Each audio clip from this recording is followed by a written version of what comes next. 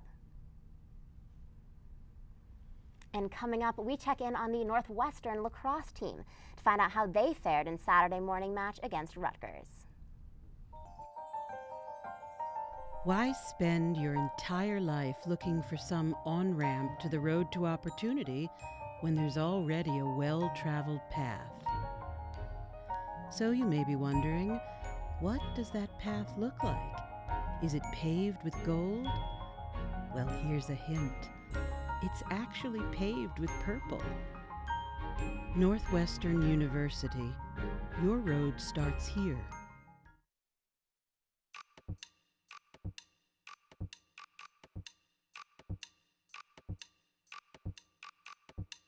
Why hang around waiting for opportunity to knock when instead you can track opportunity down and knock on its door? You might ask, what's the best way to identify where opportunity lives? Here's a hint. Its door is colored purple. Northwestern University. Opportunity awaits your knock. Go you Northwestern. Go Northwestern, break right through that. With our colors flying, we will cheer you all the go. Go you Northwestern, fight for victory, sweet victory, for the fame of our fair name, and go Northwestern, win that game. Go Cats! At Northwestern, we're Wildcats in every way.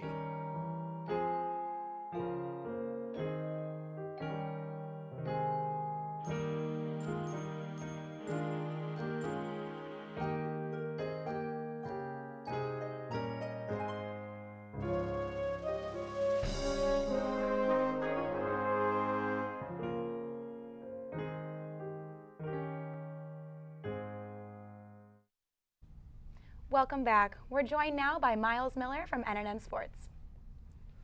Thanks, Maddie. Thanks, Isabel. Glad to be here. It was a good week for the Cats as softball, men's tennis, and women's tennis all picked up victories. Not to mention the lacrosse team had a pivotal game against Rutgers this past Saturday.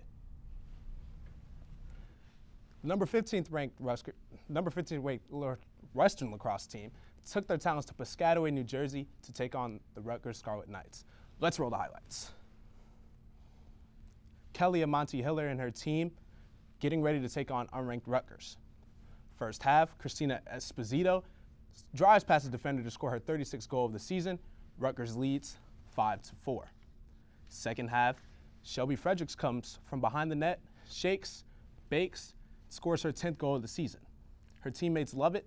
The game is knotted up at 5 goals apiece. Still in the second half, Sheila Nesselbush joins the party, putting the Cats ahead as she rips one into the bottom of the net for her 15th goal of the season. Cats lead 6-5. Late in the second, Megan Kenner sets up Sheila Nesselbush once again. Nothing but net. Cats up 14-6. Rutgers would score again, but Cats finish on top 14-7.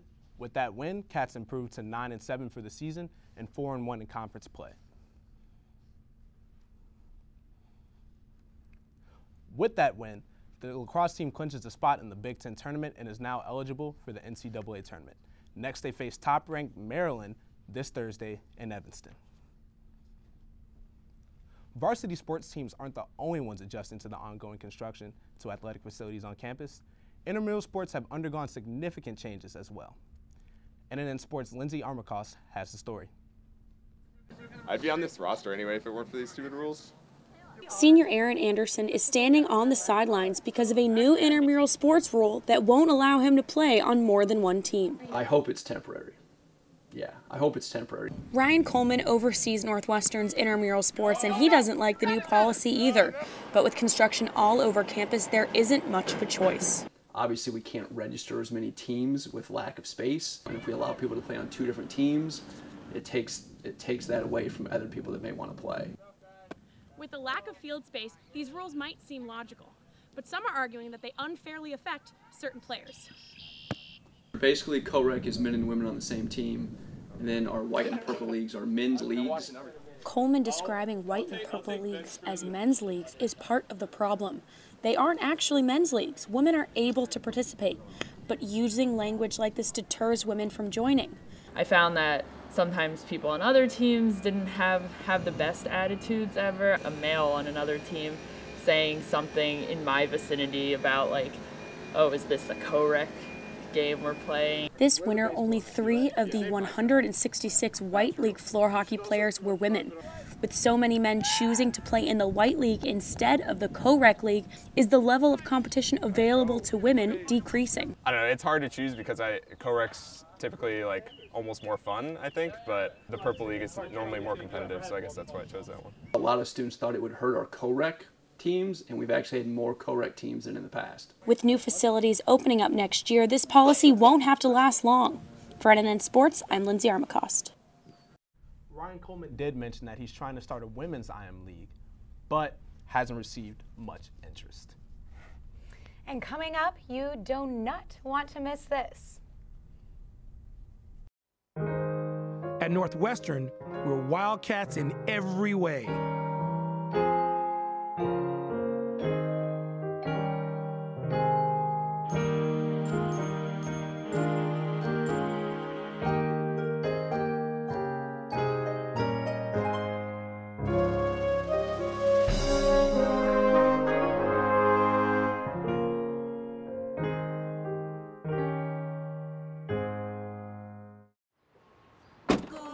Northwestern break right through that.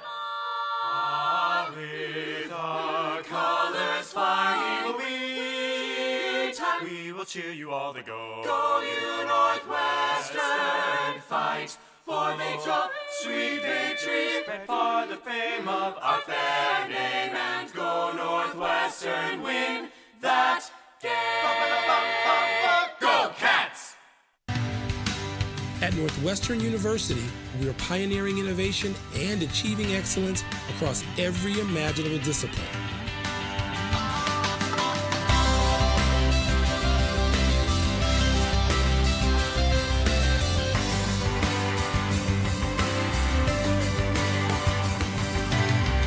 At Northwestern University, the possibilities are endless. After marching for science all morning, what better way to replenish your energy than with donuts and beer? That's what NNN's Jordan Tilley thought, and she wasn't the only one.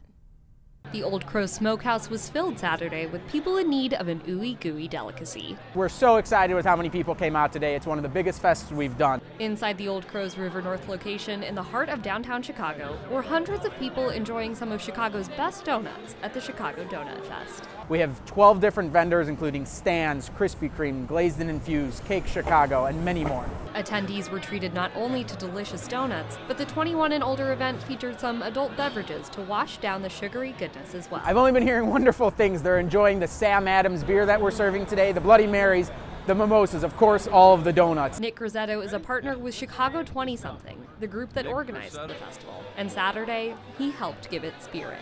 You the guy wearing the donut? I had the donut costume. Yeah. People just love donuts. I think that like-minded people come out and we give the atmosphere of a fun environment. It's not come in, smash a bunch of donuts, which you get a ton, but it's come in and enjoy yourself. We got music and then the donut costume, and it's just a fun atmosphere, so people come and have a good time and eat a ton of donuts. While this is only the second Donut Fest, Grisetto says Chicago 20-something puts on several other festivals throughout the year. So we do a dessert fest, which just includes a bunch of different cakes, sometimes donuts, cookies, ice creams, and then we do beer fest, wine fest, whiskey fest. From Chicago, Jordan Tilley, Northwestern News Report. We'll post a link to Chicago 20-something's full calendar and list of events on our website at nntv.org. Well, that's all the time we have for tonight. I'm Maddie Coe. I'm Isabel Lawrence. And I'm Miles Miller. Thank you. Good night.